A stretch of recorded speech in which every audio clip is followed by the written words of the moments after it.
A young Jewish couple got married and went on their honeymoon. When they got back, the bride immediately called her mother. "Well," said her mother, "so how was the honeymoon?" "Oh, Mama," she replied, "the honeymoon was wonderful, so romantic." Suddenly, she burst out crying. "But Mama, as soon as we returned, Sam started using the most horrible language. Things I've never heard before. I mean, all these awful four-letter words. You've got to take me home. Please, Mama." Sarah, her mother said, "Calm down. You need to stay with your husband and work this out. Now tell me, what could be so awful? What four-letter words?" "Please don't make me tell you, Mama," wept the daughter. "I'm so embarrassed. They're just too awful. Come get me, please." "Darling baby, you must tell me what has you so upset. Tell your mother these horrible four-letter words." Sobbing, the bride said, "Oh, Mama, he used words like dust, wash, iron, and cook." "I'll pick you up in 20 minutes, the mom said.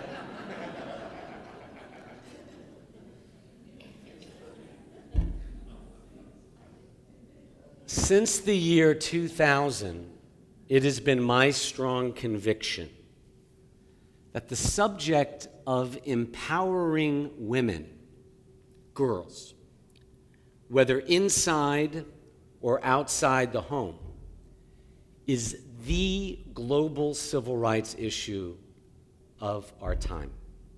The issue transcends gender, yet it is portrayed mostly as a woman's issue. And not only in countries where women are oppressed or enslaved.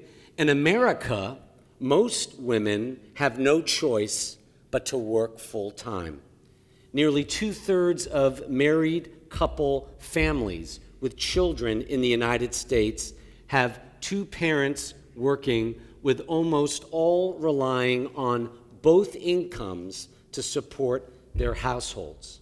Listen to this. 40% of families with children are led by a single parent today, with 85% of those families led by a woman, usually Black, Latino, or another racial minority without money for child support. There's no question that poverty hits women hardest. And when women are allowed and encouraged to shine, the overall well-being for society as a whole, for men and women, improves significantly. Women must not shoulder the plight of women alone any more than Jews should heal this world alone. Imagine the thought of 12 million Jews carrying 7 billion people on its shoulders. That thought alone should give us all a spiritual hernia. After a certain number of years, Cynthia Ozick writes, "Our faces become our biographies." 25 years as a Memphis rabbi has taught me a great deal about how far we have to go on this issue, no matter what your politics. I can often read the unspoken pain on the faces of the women I meet with, and the sadness I see in the stories of my pastoral appointments. One memorable conversion student over the years I met with from a different town described how when she was a teenager, she didn't realize the extent of the mistake she had made, going out for ice cream with a second teenage boy instead of only being seen with the first boy her parents and the elders of the church approved of. Her punishment for this? They cut off all her beautiful hair and made her wear a crew cut so that she would appear like a boy to others. Yes, that came from her former faith community, They disempowered her, silenced her, stigmatized her, and abused her. Thank God this brave woman found the Rabbi's study and a religious expression with zero tolerance for abuse of any kind, even and especially when it's done in the name of God. Thank God that woman found a religious expression which believes in putting every person in the same place on equal footing before God. Of course, I told her that I can channel her to a Christian pastor friend who teaches a loving approach to her former faith. But she was insistent on embracing Judaism, and after a year of study, she became a Jew.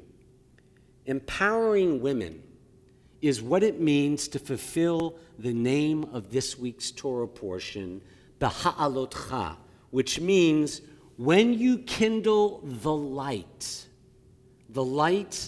of dignity, decency, the light of God in every human being.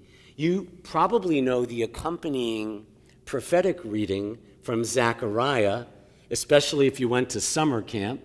The kids could be singing it right now down at Jacob's. Not by might, not by power, but by my Spirit, the prophet hears God saying. In other words, we Jews never worship the spirit of power. Rather, we revere the power of the Spirit. And while we certainly don't mutilate girls in America, as is done in some African nations, in this great country of ours, 1 out of every 4 girls is sexually abused by the age of 18, which means a lot of pain behind the smiling faces of the grown women you know. Of the many injustices in the world crying out for our attention today, I think the plight of girls and women begs for religious action. Why? If you remember no other statistic, remember this. Because more girls have been killed in the last 50 years just because they were girls than men were killed in all the battles of the 20th century. Nicholas Kristof of the New York Times and his wife Cheryl Woodun argue convincingly in their book, Half the Sky, the urgency of the matter. In the 19th century, the central moral challenge was slavery. In the 20th century, it was the battle against totalitarianism, Nazism, all the other isms. In this century, the paramount moral challenge is the struggle to end the physical and sexual abuse of women and girls around the world. The abuses range from trafficking and forced prostitution to domestic violence, rape, slave labor, but also denying higher education to girls and disproportionate mortality rates for baby girls versus boys. We live in a country where women have achieved unprecedented rights as a group, thank God. A nation where we really can laugh about 4-letter words like iron, dust, wash, and cook. But while some American conservative religious groups laud our treatment of women relative to the repression of women in other parts of the world, they and we neglect our own failings in this area by continuing practices based on cherry-picking from the Bible verses which demean, degrade, and devalue women. Some of you know about our temple's deep involvement with Cambodia and Harpswell, the Memphis-inspired college dormitory and leadership center for the women of Cambodia. It's the brainchild of MIT professor and White Station High graduate Alan Lightman. In under 10 years, girls in Southeast Asia's poorest country who would have ended up working in rice fields, sweatshops, married off at age 15, or worse, are now at the top of their 16 universities and beginning to lift up an entire nation. It gives one hope for what's possible if we've proved success in one of the poorest countries in the world with a sad and tragic history.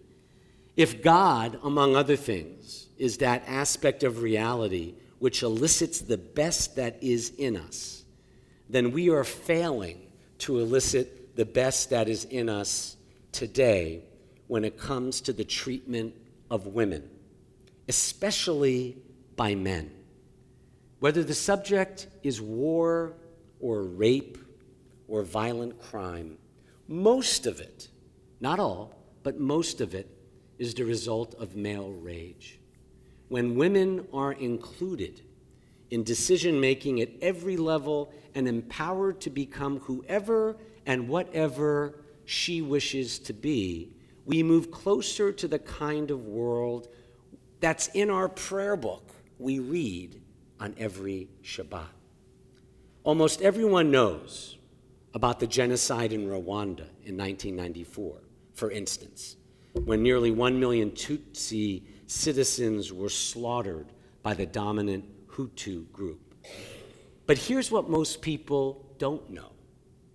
After that genocide, Rwandans realized that the citizens who were raping and killing and macheteing off other people's heads were virtually all men.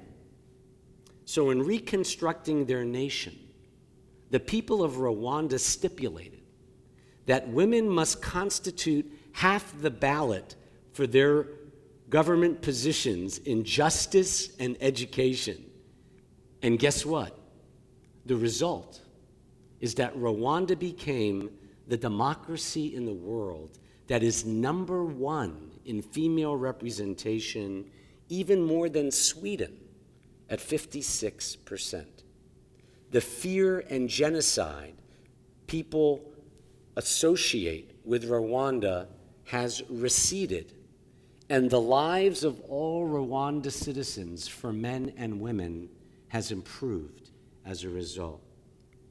In closing, when will there be a oneness, equality, and mutual respect between people of all ages, races, nations, and genders?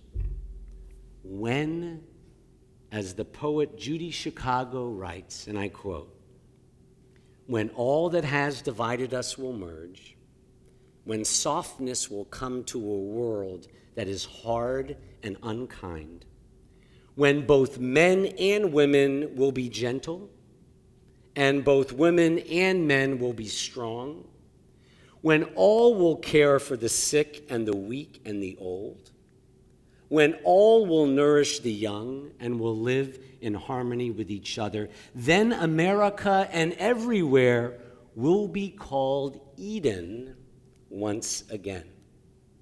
Yes, it's time for men and women, for all of us, to create Eden once again. May that time come soon and speedily in our day, and let us say, Amen.